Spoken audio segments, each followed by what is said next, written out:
Fala, galera, então agora, ó, próximo bloco aqui, se liga só como é que a gente começa essa questão. Questão interessante, ó. Em dias atrás, ao listar meus 10 filmes favoritos, percebi ele que vinha em terceiro, atrás de Último Tango em Paris e Texas. A oração destacada expressa, aí vem condição, causa, concessão, tempo e proporção. Aqui nesse momento, eu creio que você vai confundir entre condição e tempo, provavelmente, pela estrutura. E eu vou te dar um bizu. Preposição a mais artigo o mais infinitivo. Neste momento, o que acontece aqui? Você vai ter valor de tempo. Preposição a apenas. Mais infinitivo. Você vai ter valor de condição. Eu não sei se vocês vão lembrar, mas o Ministério da Saúde fazia um comercial, deve ter ainda, é porque eu vejo pouquíssima televisão, que é mais ou menos assim: a persistirem os sintomas, procure um médico. Ou então, ao persistirem os sintomas, procure um médico. Aí o candidato fica, meu Deus do céu, qual é a diferença? Quando o cara coloca a preposição a apenas e o verbo no infinitivo, ele está demonstrando uma condição, que é uma possibilidade. Porque o que é uma condição? É uma condição para a realização de uma outra coisa, que não necessariamente pode acontecer. Então, a persistirem os sintomas, procure um médico, significa uma condição. Você só vai procurar um médico caso, se de fato aparecerem os sintomas. Agora, quando você bota ao persistirem os sintomas, o artigo o, neste momento, ele vai ter uma questão de precisão, de determinação. Então, ele vai dar uma pontuada na questão do tempo. Então, quando o cara diz ao persistirem os sintomas, ele já é mais enfático. Significa quando persistirem os sintomas. Então, é quase que uma certeza. Então, quando persistirem os sintomas, me procura logo. Então, é assim que funciona. E o outro camaradinha que pode vir a cair na prova é quando tem a preposição por mais um infinitivo. Aí, neste momento aqui, ó, o valor é de causa. O cara bota, por estudar muito, acabei passando em primeiro lugar na prova. Então, há uma relação de causa e consequência. A causa, ter estudado. E a consequência, ter passado em primeiro lugar. Então, ó, preposição a mais artigo o mais infinitivo, valor de tempo. Preposição a mais infinitivo, valor de condição. Preposição por mais infinitivo, valor de causa. Então, aqui, como eu tenho a preposição a mais o artigo o mais o verbo no infinitivo, significa que o valor é de tempo. Então, gabarito, letra D, ok? E agora, neste momento, o que a gente vai fazer? A gente vai para a próxima questão. Então, vamos lá.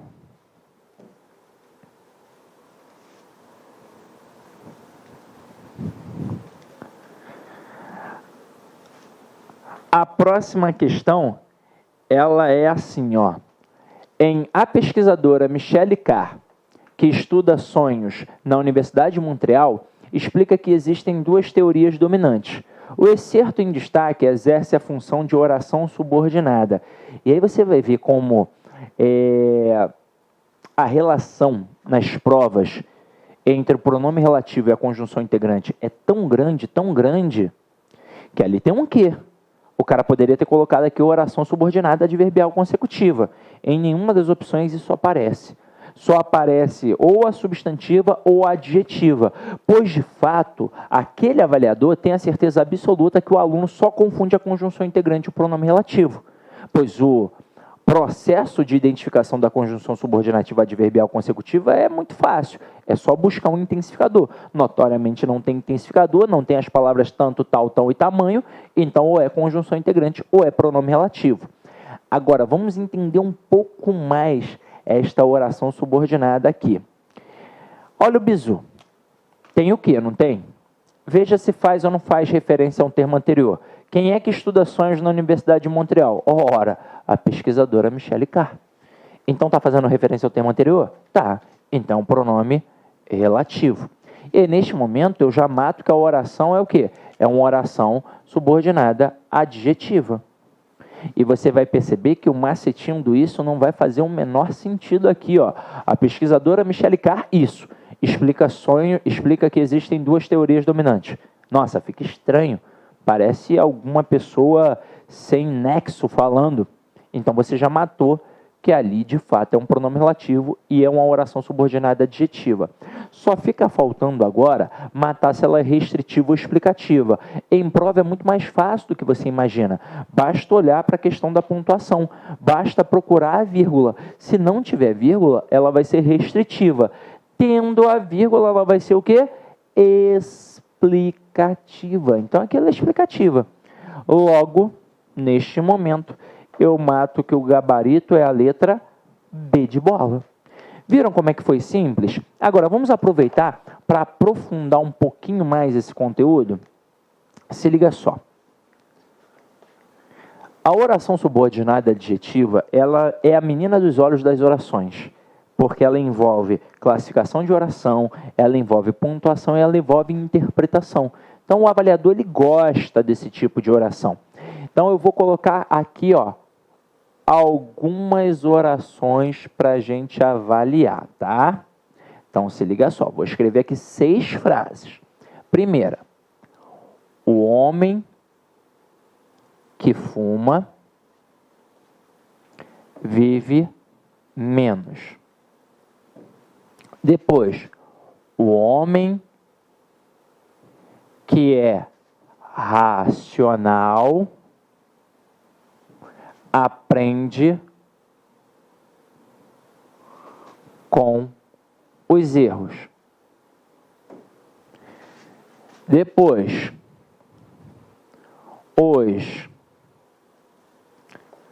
alunos que são cadastrados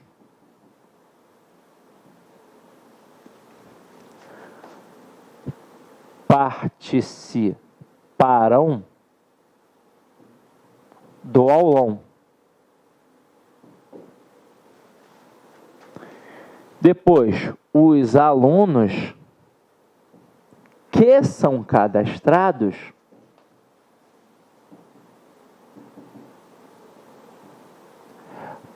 participarão do aulão.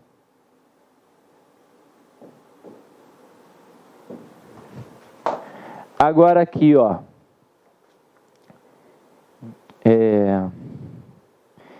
Guilherme de Luca tem uma namorada que mora em Cuiabá. E na outra, Guilherme de Luca. Para quem não conhece o Guilherme de Luca, ele é um professor aqui do LAC de Direito do Trabalho, Direito e Processo do Trabalho. Se você tem curiosidade e quer aprender um pouquinho mais sobre Direito do Trabalho, né? Ah, mas não é o concurso que eu vou fazer, se não sei o quê. Mas um dia vai fazer, se quiser, né? Então, ou então por curiosidade, até porque muita coisa mudou aí na questão do direito do trabalho. Se você é empregado, é bom saber. Então, ó, Guilherme de Luca é o cara aí para te explicar essas questões de direito do trabalho, tá? Então, ó, Guilherme de Luca tem uma namorada que mora em Cuiabá. Vocês viram que as 4 últimas frases foram redigidas da mesma forma. A única coisa que a gente alterou foi a questão da pontuação. E é óbvio que isso vai interferir na questão da interpretação. Então, avalie aqui comigo, ó. Primeira frase, o homem que fuma vive menos. A gente já sabe que ele tem um pronome relativo. Quem é que fuma? O homem. Na segunda frase, o homem que é racional aprende, né? Eu botei aprendem. Aprende com os erros. Quem é racional? O homem. Faz referência ao termo anterior, pronome relativo. Os alunos que são cadastrados participarão do aulão. Quem é que é cadastrado? Os alunos. Faz referência ao termo anterior, pronome relativo. Mesma coisa aqui. Olha a outra frase. Guilherme de Luca tem uma namorada que mora em Recife. Quem é que mora em Recife? A namorada. Então, pronome relativo.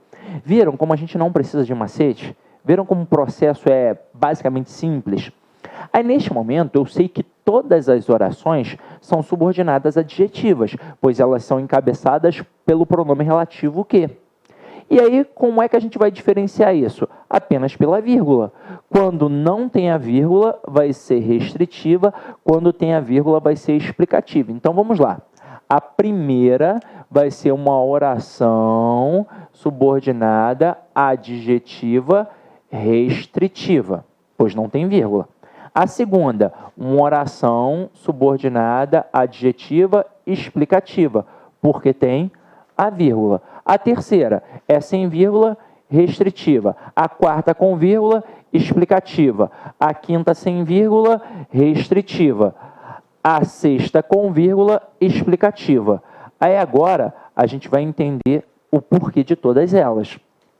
Na primeira frase, é qualquer homem que vive menos? Não, somente aquele que fuma. Então eu estou limitando, estou restringindo. Então aquela estrutura é de suma importância para o entendimento da frase como um todo. Eu não posso retirá-la. É por isso que não tem vírgula. Só que aqui, na primeira frase, obrigatoriamente ela tem que ser restritiva. Eu não consigo criar uma frase aqui que seja explicativa. Até porque se eu pegar a oração principal sozinha, o homem vive menos, e disser para você, não vai fazer sentido. Imagina eu chegando do nada e falando assim, aí irmão, aí minha companheira, o homem vive menos. Você vai falar, bebeu, Sidney? Pelo amor de Deus, que homem que vive menos? Ah, o homem que fuma. Aí vai fazer sentido. Do nada aquela oração principal ali não faz o menor sentido. Então não tem como ela ser explicativa. Obrigatoriamente vai ser restritiva, porque eu estou limitando. Não é todo homem que fuma. Apenas alguns fumam. Então, estes que fumam vão viver menos. Logo, aqueles que não fumam, teoricamente, vão viver mais, caso não aconteça algum tipo de acidente. Agora, quando eu boto o homem que é racional aprende com os erros, olha para a oração principal agora. O homem aprende com os erros. Olha a diferença. Se eu chegar para você do nada e falar, o homem vive menos, você vai contestar, você vai falar, que homem, tá maluco? Agora, se eu falar, o homem aprende com os erros, você vai entender. Você vai falar, é verdade, cara, é uma experiência empírica. Você vai dizer, poxa, toda vez que eu erro, eu também, de fato, aprendo. Eu adquiro uma maturidade. Inclusive, isso é uma das máximas para o concurso público. Afinal de contas, você não faz concurso público para passar. É claro que chega um determinado momento que você está ali, ó, na porta de entrada daquele cargo almejado. Mas quando você começa a estudar para concurso, você tem de entender que você faz até passar. Você vai fazer a primeira prova, de repente não vai passar. Raros são os casos do candidato que faz a primeira prova e passa de primeira. Se você já passou de primeira alguma vez, poxa, você já é um abençoado, porque não é o normal. O normal é o cara quebrar a cara no primeiro, porque às vezes ele prioriza um determinado assunto e esquece de outro. Por exemplo, a língua portuguesa, tão importante no concurso público, cai em todas as provas. Detalhe, não só de língua portuguesa. Se você parar para pensar, você precisa da língua portuguesa em todas as outras disciplinas. Eu já vi um professor famoso de direito do trabalho errando uma questão num vídeo porque ele confundiu uma conjunção. Era uma conjunção que indicava oposição, mas era uma conjunção concessiva, que minimiza o argumento. E ele confundiu com uma adversativa que enfatiza. Ele não errou por falta de conhecimento teórico em relação à disciplina dele. Ele errou por falta de conhecimento gramatical. Então, se você não dominar a língua portuguesa, você pode, inclusive, errar outras disciplinas. Então, português é muito importante. Aí, às vezes, o cara não prioriza. Português eu falo, e aí acaba não passando. Então, quando o cara já é um concurseiro habitual, ele percebe que todas as disciplinas merecem igual atenção, principalmente a língua portuguesa. Agora, neste momento, você vai perceber que a oração principal faz sentido sozinha. Até porque a oração subordinada, ela é explicativa. Quando eu digo o homem que é racional aprende com os erros, eu te pergunto, é um homem específico que é racional ou todos os homens são racionais? Todos. Aí você em casa, a mulher vai pensar assim, meu marido não pensa não. Sim, ele pensa. Ele pode até pensar um monte de besteira, mas pensar, ele pensa, caramba, ele é um ser humano. Então ele pensa. Então aqui a gente tem uma estrutura que é uma mera explicação. E por ser uma mera explicação, ela vem entre vírgulas. Por quê? Porque toda estrutura explicativa na língua portuguesa vem entre vírgulas, porque ela pode ser retirada. E nesse momento o cara pode ser sem vergonha contigo e tentar te derrubar perguntando qual é a função sintática da oração subordinada. Claro que ele vai botar o quê? Aposto ali dentre as primeiras opções. Pois parece muito um aposto, ora. Não parece um aposto? Eu posso retirar, é explicativa, só que não é aposto. Pois aposto é uma função própria do substantivo. Tanto que eu tenho uma oração subordinada substantiva apositiva. Como aqui é uma oração adjetiva, o adjetivo não pode ser aposto. Então aqui, obrigatoriamente, seja ela restritiva ou explicativa, sempre vai ter a função sintática de adjunto adnominal. Sempre, tá? Agora vamos para as outras. Observem as próximas duas frases. Os alunos que são cadastrados participarão do aulão. Quando eu não boto a vírgula, eu demonstro que a oração principal sozinha não vai fazer sentido. Quando eu boto a vírgula, eu mostro que ela sozinha faz sentido. E por quê? Vamos entender. Quando eu coloco sem a vírgula, eu demonstro que ela é restritiva. Então, eu demonstro que não são todos os alunos cadastrados. Apenas alguns são cadastrados. Logo, apenas estes que são cadastrados participarão do aulão. Agora, tem aluno que não é cadastrado e, consequentemente, não participará do aulão. É por isso que a oração principal, sozinha, não fará o sentido, porque ela precisa dessa estrutura. Eu, quando produzo o texto, já sei o que eu estou fazendo. Agora, quando eu boto a vírgula, é a demonstração de que a oração principal sozinha faz sentido. Os alunos participarão do aulão. Todos os alunos. Então, quando eu boto os alunos, vírgula, que são cadastrados, vírgula, participarão do aulão, eu mostro que todos os alunos são cadastrados. Então, quando o meu referente é um referente plural e eu restringo, eu mostro que apenas alguns desta pluralidade exercem aquela função apresentada na oração. Aqui o fato de ser o quê? Cadastrado. Quando eu boto as vírgulas, quando eu explico, eu demonstro que simplesmente todos os alunos desta pluralidade são cadastrados. Agora, olha aqui. Guilherme de Luca tem uma namorada que mora em Recife. Neste momento, o elemento de referência anterior é um elemento singular. É diferente da pluralização. E aí vamos avaliar. Imagina você que está em casa, solteira, e eu falo que eu quero te apresentar o Guilherme de Luca. Aí você descobre esta frase. Você já vai ficar chateada. E pior ainda vai ser a primeira. Porque quando eu digo Guilherme de Luca tem uma namorada que mora em Cuiabá, o Guilherme é um sem vergonha. Ele tem uma que mora em Cuiabá, mas ele tem uma em Recife, ele tem uma em Assis, ele tem uma em Campinas, ele tem uma no Rio de Janeiro. Ele é danadinho, essa é a verdade. Então aqui, quando a gente restringe um elemento que é singular, eu mostro que ele tem um entre vários outros elementos. Então ele tem uma namorada dentre várias. Ele tem uma em Cuiabá, ele tem uma em Recife, ele tem uma no Rio Grande do Sul, ele tem uma em Manaus, ele tem uma no Rio de Janeiro. Ele tem uma dentre várias. Agora, quando a gente coloca a vírgula e explica este elemento singular, a gente mostra que, de fato, o Guilherme aqui só tem uma namorada. Então, o Guilherme desta frase é o Guilherme para casar. É aquele que toda mamãe quer, é aquele que toda sogra adora. Ele só tem uma e, por algum motivo, mora em Cuiabá. Afinal de contas, ele trabalha aqui no LAC, o estúdio do LAC, o principal é em Cuiabá, então junta o útil ao agradável. Entenderam a pegada? Entenderam a diferença? Então, com isso, a gente matou todo o resumo que a gente precisava saber sobre essa oração subordinada adjetiva. E nunca esqueça, ela sempre será uma adjunta de nominal, seja restritiva ou explicativa. E na prova, o cara pode não cobrar a classificação da oração toda. Ele pode simplesmente dizer que ela indica uma restrição ou uma explicação. Quando indica a restrição, é a oração subordinada adjetiva restritiva. Quando indica a explicação, é a possibilidade também de ter uma oração subordinada adjetiva explicativa, ok?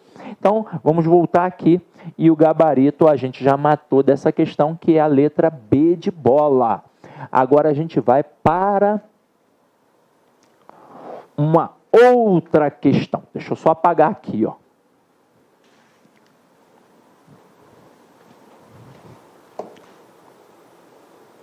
A próxima questão é a questão de pontuação, uma questão maravilhosa.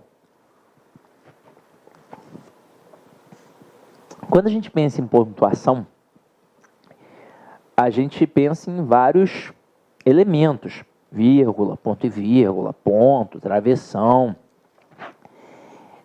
parênteses, né? 2 pontos, por aí vai. Mas basicamente em prova, quando a gente fala de pontuação, a gente está falando de quem? Da vírgula. A vírgula é o principal elemento da prova. Aí você vai perceber que o cara botou aqui, ó. Ontem vi uma foto de Gisele Bündchen desfilando em Paris. A vírgula presente no fragmento do texto, ele vai fazer diversas afirmações aqui para a gente julgar aquela que está certa, né? E não é errada. A gente quer a certa em relação à vírgula que está ali apresentada. Só que é o seguinte, a gente vai trabalhar aqui um pouquinho para você entender melhor qual é o pensamento de todas as bancas, de uma vez por todas, em relação à pontuação. Observe essa frase aqui, ó. Os funcionários do LAC fizeram um churrasco ontem. Churrasco aqui em Cuiabá, irmão, é bom demais. Se liga só, nesse momento eu te pergunto, pode ter alguma vírgula nesta frase? Aí o que acontece com o candidato quando ele está no início ou quando ele recebeu alguma informação deturpada? Ele diz não. Porque aqui a gente tem uma frase que está notoriamente na ordem direta. E aí o que o aluno pensa? Ué, está na ordem direta, não tem vírgula de jeito nenhum. Porque ele aprendeu em cima do sistema SVC. E aí provavelmente esse aluno aprendeu errado.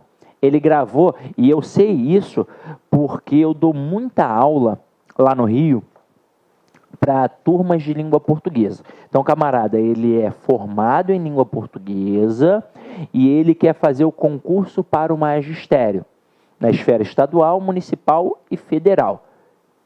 Então, eu tenho muito aluno de língua portuguesa. E muitos formados até na mesma faculdade que eu me formei, na UFRJ. Só que o problema da faculdade de língua portuguesa, né, a faculdade de letras, é que ela não ensina a gramática tradicional para o aluno. Ela parte do pressuposto que ele já sabe. Poxa, levando em consideração o nosso sistema educacional brasileiro, é óbvio que esse aluno não sabe a gramática tradicional. Deveria ter, no primeiro período, uma matéria que ensinasse a gramática tradicional para esse aluno. Então ele fica lá o tempo todo estudando outras gramáticas. A gerativa, a funcional, a semântica, estuda linguística pra caramba, mas ele não sabe nem a variante padrão. Aí quando ele sai, o que acontece? Ele tem que fazer uma prova, ele tem que dar aula, ele tem que trabalhar. E ele tem que dar o quê? A gramática tradicional, que ele não aprendeu. Aí ele vai me procurar lá no cursinho, que eu trabalho no principal curso de magistério que tem lá no Rio de Janeiro. Aí uma vez, eu lembro muito bem, o aluno falou assim, mas professor, aprendi lá na UFRJ que com o sistema SVC não tem vírgula. Aí o que ele... Ou não explicaram direito no dia, ou ele não prestou atenção. Ele gravou que não tem vírgula entre o sujeito e o verbo, e entre o verbo e o complemento. Mas não é assim. Na verdade, não tem vírgula entre o sujeito e o verbo, de fato, e não tem vírgula entre o verbo e o complemento exigido por ele. Falta essa informação. E quem é o complemento exigido pelo verbo? Obrigatoriamente, é o objeto, seja ele direto ou indireto. E quem explicou isso muito bem pra gente? A tia Teteia, caramba! É porque a gente não lembra, mas a tia Teteia explicou assim, ó, sujeito, verbo, objeto e seus complementos. Por que a tia Teteia fez assim? Com grande sabedoria. Porque para a gramática tradicional, o verdadeiro complemento do verbo é quem? É o objeto. Então, de fato, entre o sujeito e o verbo, e entre o verbo e o objeto, seja ele qual for, direto ou indireto, não tem vírgula mesmo. Agora, quem são esses complementos que a tia Teteia colocou lá no final? São os complementos adverbiais, são as meras circunstâncias evidenciadas. São estruturas que não se ligam a ninguém. Aqui o sujeito está ligado ao verbo, o verbo está ligado ao sujeito, o verbo está ligado ao objeto. Necessita daquele elemento ali.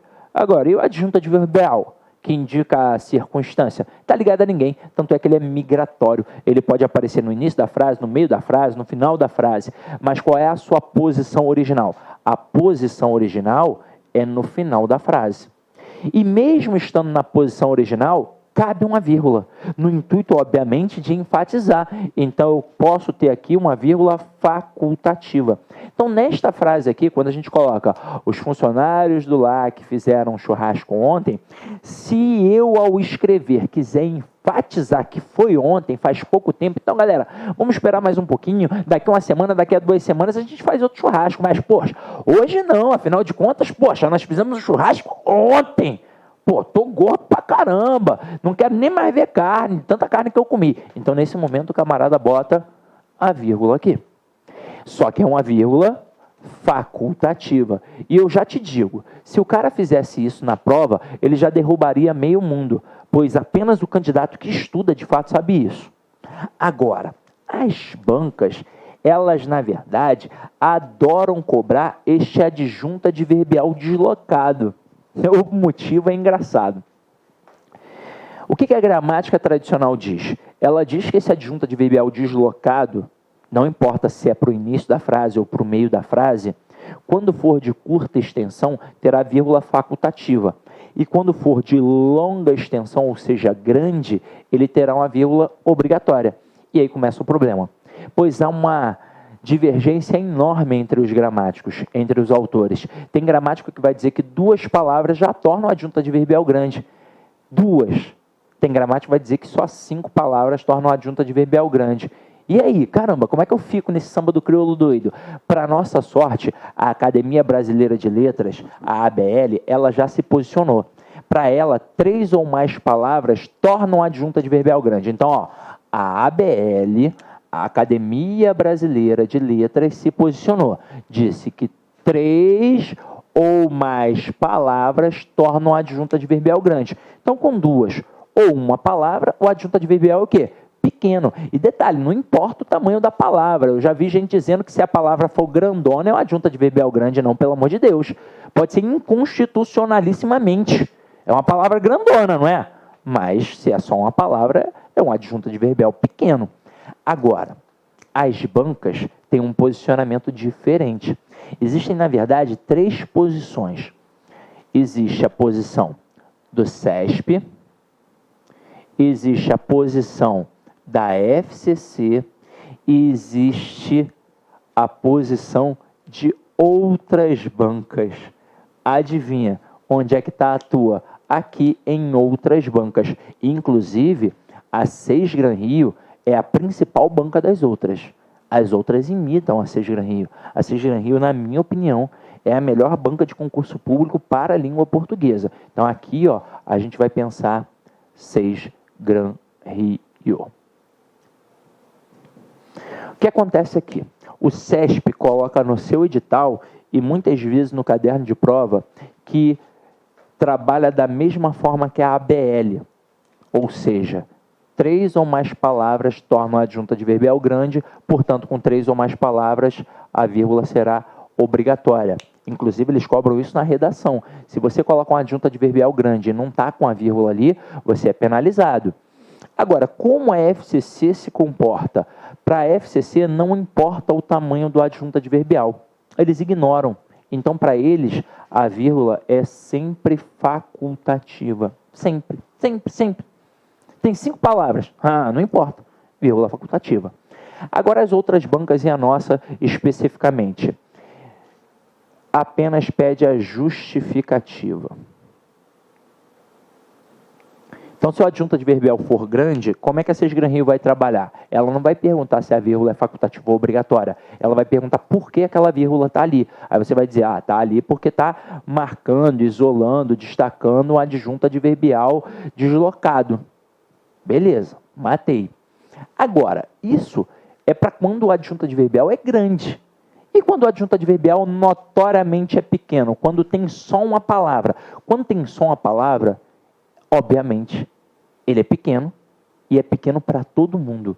É pequeno para o CESP, é pequeno para a FCC, é pequeno para a Sesgran-Rio. E aí, neste momento, todo mundo se acha no direito de perguntar se a vírgula é facultativa ou obrigatória. Inclusive a Sesgran-Rio e as outras bancas, como a VUNESP, como a IBFC, como o Instituto OCP, como a Consulplan e por aí vai. Então, neste momento, todo mundo pergunta se é facultativa ou obrigatória. Por quê? Porque ela notoriamente é facultativa. Facultativa para todas as bancas, para todos os gramáticos e para a gente também, para todos os alunos, ok? Então, observa como é que isso funciona aqui na prática, ó. Vamos deslocar aquele adjunto adverbial ali. Vou botar assim, ó. Ontem, vírgula, os funcionários do LAC fizeram um churrasco. Outra frase. Na semana passada, vírgula, os funcionários do LAC fizeram um churrasco.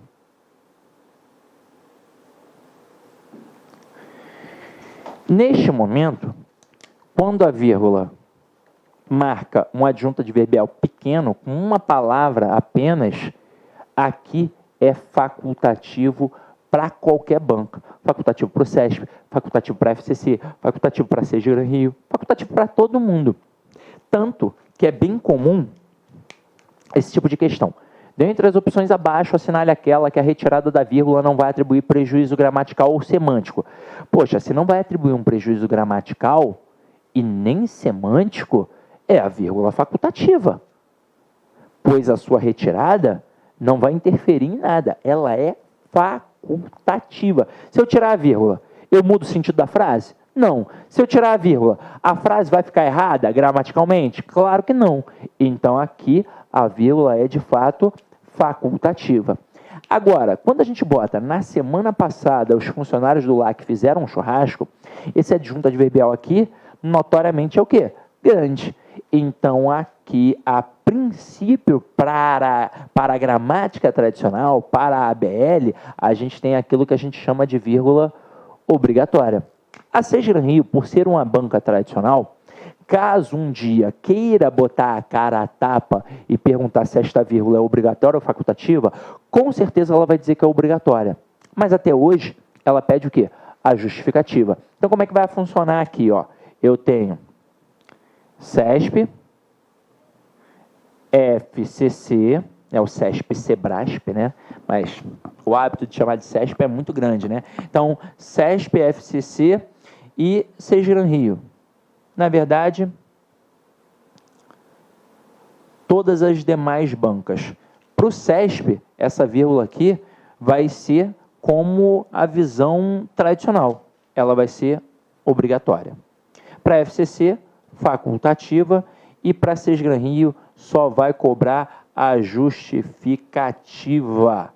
Então, por que a vírgula está aqui? Porque está marcando um adjunto adverbial deslocado. Agora, vamos encarar da seguinte forma. Vamos pensar nessa vírgula aqui como obrigatória. Estou pensando como obrigatória. A retirada da vírgula aqui vai atribuir algum prejuízo semântico? Não, pois você vai continuar entendendo que o churrasco ocorreu na semana passada. Não tem diferença semântica, você vai continuar entendendo a mesma coisa. Mas teria um prejuízo gramatical? Sim, pois se eu digo que a vírgula é obrigatória, a sua retirada atribui prejuízo gramatical. Então até aí tudo bem. Só que aqui a gente trabalhou com um período simples. Agora vamos trabalhar com um período composto para a gente entender melhor. Ué, como assim período composto? Ah, calma. A oração subordinada adverbial, ela não exerce a função de adjunta adverbial? Eu não já falei isso para vocês no outro momento da aula? Então vamos lá. Vamos pegar aqui para entender como é que funciona. E agora você não vai pensar nem no tamanho desta oração. Vai ser muito mais preciso o processo, ó.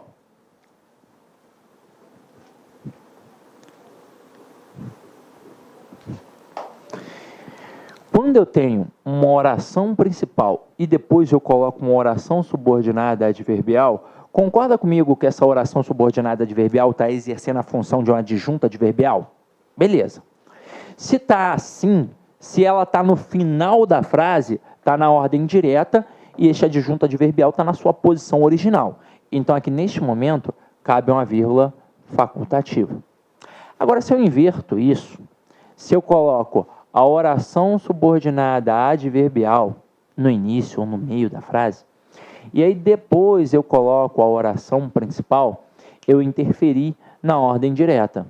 Então agora a vírgula não vai ser mais facultativa, a vírgula vai ser obrigatória. E aqui não importa o tamanho desta oração subordinada adverbial, não importa, eu não preciso ver, é uma oração subordinada adverbial grandona, não, pode ser pequenininha, foi deslocada, vírgula obrigatória. Então eu boto assim, não vou a Cuiabá porque estou sem grana. Depois, porque estou sem grana, vírgula, não vou a Cuiabá. Galera, neste momento, observem que apareceu a palavra porque, que é uma conjunção. E aí um indício para você perceber que é uma conjunção subordinativa adverbial é o fato de você conseguir fazer a permuta, é o fato de você conseguir fazer a troca. Afinal de contas, a oração coordenada tem uma estrutura fixa.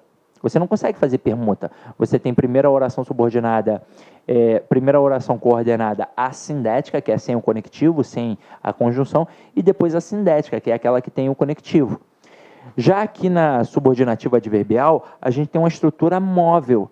Eu consigo intercambiar, eu consigo fazer as trocas. Então, quando você pega uma frase que começa com conjunção, você já sabe que ali tem uma oração subordinada adverbial e que terá uma vírgula obrigatória. Então, saber conjunção faz você acertar também questão de pontuação e classificação de oração. Mas professor, não posso confundir o porquê com o porquê explicativo, que é da coordenativa? Beleza. Qual é a essência do porquê explicativo? É a justificativa de uma ordem, de um processo imperativo. Então eu digo assim, João, vamos almoçar agora porque eu estou morrendo de fome. Eu utilizei o modo imperativo, vamos almoçar. Então, eu preciso explicar, eu preciso justificar. Então, por que estou morrendo de fome? É a justificativa, logo é a explicação. Então, ali eu tenho uma oração coordenada explicativa. Aqui não tem um modo imperativo. Então, com certeza, haverá uma relação de causa e consequência. Então, quando eu digo não vou a Cuiabá porque estou sem grana, qual é a causa? É estar sem grana. E qual é a consequência de estar sem grana? É não ir a Cuiabá. Então, eu mato que esse porquê, ele é causal. Nas duas sentenças. E se é um porquê causal, é um porquê que encabeça a oração subordinada adverbial causal. Oração subordinada adverbial causal. E a oração subordinada adverbial não exerce a função sintática de adjunta adverbial da oração principal? Sim. Então, quando está na ordem direta, quando eu coloco primeiro a oração principal para depois colocar a oração subordinada adverbial, neste momento a vírgula é facultativa. Você pode reparar em jornais e em revistas que essa vírgula nem sempre aparece, pois de fato ela é explicativa. Ela é facultativa. Agora, quando eu coloco aqui, por que estou sem grana, vírgula, não vou a Cuiabá? Eu não interferi na ordem direta? Eu não inverti? Não está fora da posição original? Então, neste momento, essa vírgula aqui é obrigatória. A priori, para todas as bancas. Porque é assim que funciona para todos os gramáticos, tá? Não importa o tamanho desta oração. Então, com isso, a gente consegue pegar essa questão aqui e executar com calma e tranquilidade, ó.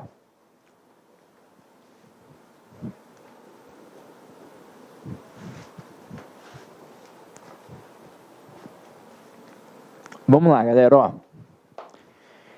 Ontem, vírgula. Ontem é um advérbio, não é? Advérbio. Advérbio de tempo. Logo, sintaticamente, é um adjunto adverbial de tempo. Vírgula. Tem quantas palavras aqui? Uma. Então, aqui eu tenho um adjunto adverbial pequeno para todo mundo. Então, ali a vírgula é facultativa. Já sei que a vírgula é facultativa. Agora vou só observar as informações. Por que a vírgula é facultativa? Porque o adjunto adverbial temporal deslocado é pequeno. Então, letra A é obrigatória, já elimino. Letra B é obrigatória, já elimino. Letra D é obrigatória, já elimino. Então, eu vou ficar entre a C e a E. Pois diz aqui na C e na E que elas são facultativas. A gente só vai ver a justificativa. Então, vamos lá. Letra C. É justificativa, pois está separando um termo que tem a mesma função do termo pós-posto a ele. Não, não é por isso. É porque é um adjunto adverbial pequeno. Letra E. É facultativa, pois separa advérbio de tempo que está antecipado, mas que é de curta extensão. Opa! É a opção mais adequada. Então, gabarito, letra E. Tranquilo? Belezinha? Então, meus amores, vamos aqui agora para a nossa próxima questão. A próxima questão é uma questão de concordância. Mas a gente já trabalhou esse aspecto da concordância. Tá aí, ó.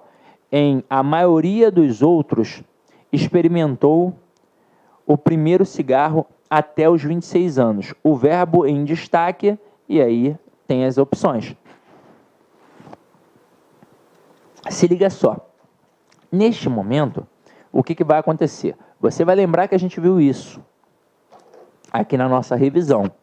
Quando a gente tem uma expressão partitiva, a maioria, a minoria e por aí vai, mais um termo especificador, como é o caso aqui do termo dos outros, o processo de concordância é facultativo. A gente pode ter uma concordância gramatical e uma concordância atrativa. No que consiste a concordância gramatical? É aquela em que o verbo concorda com o núcleo do sujeito. Ela é baseada na soma. Então, se o núcleo do sujeito estiver no singular, o verbo vai ficar no singular. Se o núcleo do sujeito estiver no plural, o verbo vai ficar no plural. Mas também pode ter a concordância atrativa, em que o verbo concorda automaticamente com o elemento mais próximo. Se o elemento mais próximo estiver no singular, aí o verbo só pode ficar no singular. Se o elemento mais próximo estiver no plural, aí existe a possibilidade de também colocar o verbo no plural. Aqui, quando a gente olha para essa estrutura, a gente percebe que o termo especificador está no plural. Então, eu posso, de fato, ter o verbo no singular e no plural. No singular aqui, concordando com o núcleo do sujeito. Então, é uma concordância gramatical. Mas eu também tenho a possibilidade de concordar com o elemento mais próximo. Se este elemento mais próximo estivesse no singular, exemplo, a maioria do povo, aí, obrigatoriamente, o verbo ficaria no singular. Por mais que ele pudesse concordar com os dois elementos e os dois indicassem coletividade, ambos se apresentariam no singular. Só que agora, o elemento que especifica se apresenta no plural. Então, eu posso ter a maioria dos outros experimentou e posso ter a maioria dos outros experimentaram. Posso ter isso aqui também. Então, diante disso, a gente já sabe tudo que é necessário para poder acertar a questão. Vamos ver quais são as opções. Letra A, deveria estar no plural para concordar com o sujeito outros. Não. Poderia estar no plural para concordar com o especificador e, no caso, elemento mais próximo, fazendo uma concordância atrativa. Mas outros não é o sujeito, até porque eu jamais posso ter um núcleo de sujeito preposicionado. Então, o termo outros não é o núcleo do sujeito. O termo dois outros é sempre uma adjunta de nominal. Então, o especificador do núcleo partitivo sempre vai ser uma adjunta de nominal, porque sempre estará junto do nome. Aí, letra B, está no plural por concordar com os outros. Caramba, nem está no plural, está no singular. Letra C, deveria estar no singular para concordar com a maioria, mas não está. Porra, aí está de sacanagem. Ele está no singular. Letra D, está no singular por concordar com a maioria. Sim, neste momento está concordando com a maioria. Então, gabarito, letra D de dado. E letra E, ele diz assim, está conjugado no tempo presente do indicativo. Não, né, galera? Experimentou não é presente, experimentou é passado, e é um passado completamente realizado. Então, pretérito perfeito do indicativo. Tranquilo ou não tranquilo aqui? Tranquilo, né? Então, neste momento, a gente mata que o gabarito, de fato, é a letra D de dromedário. Aí a gente agora vai para a nossa próxima questão, a questão 20. Se liga só, questão 20 é uma questão bem elaborada, é uma questão que o candidato precisa estar afiado para resolver bem. Se não estiver afiado, ó, vai derrapar. Se liga só. Tá aqui, ó. Assinale a alternativa correta. Em lugar de oferecerem o ambicionado repouso, o termo em destaque é um substantivo, pois está precedido de artigo. Aí a gente até sabe que o artigo vem antes do substantivo, mas ele não precisa vir imediatamente antes. Pensa aqui comigo nessa estrutura. Oferecerem é um verbo. Quem oferece, oferece alguma coisa. Então, essa estrutura aqui é o complemento do verbo oferecer. Mas aí, de fato, o que é oferecido? Qual é o elemento mais importante ali? O repouso. Então, repouso aqui é um substantivo e funciona como núcleo desse complemento. Então, nesse momento, o artigo não pode estar fazendo referência a ambicionado. O artigo está fazendo referência a repouso, que é o substantivo notório ali da estrutura. Então, esse ambicionado também faz referência a repouso. Então, aqui não ocorreu um caso de derivação imprópria, não. O artigo não está substantivando o adjetivo ambicionado. O adjetivo ambicionado continua sendo um adjetivo. Então, a opção A está errada, porque ambicionado não é substantivo. Ambicionado ali é um adjetivo que obedece ao substantivo repouso. Ok? Tranquilo? Agora, continuando. Letra B. Em transformaram-se numa fonte, o termo em destaque é resultante da aglutinação vocabular da preposição em com o artigo indefinido uma. Olha só que interessante. Eu tenho que saber que a preposição ela pode exercer duas estruturas, uma chamada combinação e outra chamada contração. O que é a combinação? É quando eu pego uma preposição, combina uma outra classe gramatical, mas eu consigo visualizar explicitamente as duas estruturas. Por exemplo, eu digo que o Guilherme assistiu ao filme ontem. Então, neste momento, quem assiste, assiste a alguma coisa. Então, ele assistiu ao filme. Nessa estrutura do ao filme, o que é o ao? O a é a preposição exigida pelo verbo assistir no sentido de presenciar. E o o é um artigo admitido pelo substantivo filme. Eu não consigo visualizar as duas classes gramaticais, então aí eu tenho uma combinação.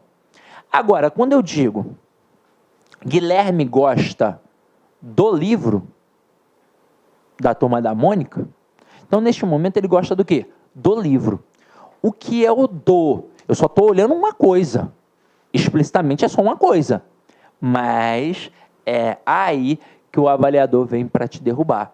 Porque ele vai perguntar quantas classes gramaticais, por exemplo, tem na estrutura do livro. E tem 3. Livro, que é o substantivo, e no do tem a contração, a fusão, a aglutinação de 2 classes gramaticais. A preposição de e o artigo o. Então, neste momento aqui, quando ele coloca transformaram-se numa fonte, transformaram-se em alguma coisa, eu tenho sim a contração da preposição em mais o artigo indefinido uma. Então, aqui, ó, é o nosso gabarito. Ele jogou uma aglutinação aqui, porque de fato é uma aglutinação, mas ele poderia ter jogado ali fusão, poderia ter jogado ali contração, pois é isso que está acontecendo. Eu não consigo visualizar as 2 classes explicitamente. Eu consigo identificar, beleza? Aí, letra C, está aqui. Em um cemitério de esperanças destruídas e expectativas frustradas, haveria erro gramatical ao se inserir a preposição de imediatamente antes da palavra expectativas. Isso aqui é sinistro, tá? Sinistro. Vamos lá. Quando eu tenho uma estrutura coordenada, em que tem a listinha, e a primeira estrutura tem uma preposição, a partir do segundo elemento, eu posso optar se eu boto ou não essa preposição. Isso é um fato culto da língua. Não vai ter nada de quebra de paralelismo sintático. Então, vamos ampliar isso daqui, para ficar mais ilustrativo. Ao invés de colocar só de esperanças destruídas e expectativas frustradas, vamos colocar expectativas frustradas como se fosse o nosso segundo elemento, e eu vou colocar aqui, ó, um terceiro elemento, alegrias, sei lá, repentinas. Então, eu posso ter assim, ó, um cemitério de esperanças destruídas, vírgula, expectativas frustradas e alegrias repentinas. O primeiro elemento com a preposição. Como eu não botei no segundo, eu não boto no resto. Porque tem que ser assim. É facultativo a partir do segundo. Mas se eu não botar no segundo, eu não posso botar no terceiro, eu não posso botar no quarto, eu não posso botar no quinto e assim por diante. Agora, se eu botar no segundo, eu obrigatoriamente vou ter que colocar no resto. Então, eu, por exemplo, não poderia fazer assim, ó, um cemitério de esperanças destruídas, vírgula, de expectativas frustradas e alegrias repentinas. Não, aí está errado. Aí está em desacordo com o padrão culto da língua. O que eu tenho que fazer agora? Se eu estou botando no segundo, eu tenho que botar no terceiro também. Então, ou eu digo sem a vírgula no segundo e no terceiro, como a gente fez, um cemitério de esperanças destruídas, expectativas frustradas e alegrias repentinas, ou eu boto na bagaça toda. Um cemitério de esperanças destruídas, de expectativas frustradas e de alegrias repentinas. Então, nesse momento aqui, como eu só tenho 2 estruturas, óbvio que a vírgula é facultativa. Só que aqui, a vírgula não, né? A preposição aqui é facultativa. Só que aqui ele está dizendo que haveria erro gramatical ao se inserir a preposição de. Haveria nada. Ela é facultativa. Letra D. Em os sinais de aflição nunca vão. Os termos em destaque formam uma locução adverbial. E aí a locução adverbial é confundida de fato com a locução adjetiva. Tem preposição mais substantivo, então o cara confunde. Só que a locução adverbial ela estará ligada a um verbo. E a locução adjetiva estará ligada a um nome. Sinais é verbo ou é nome? É nome. Logo, é uma locução adjetiva e não adverbial.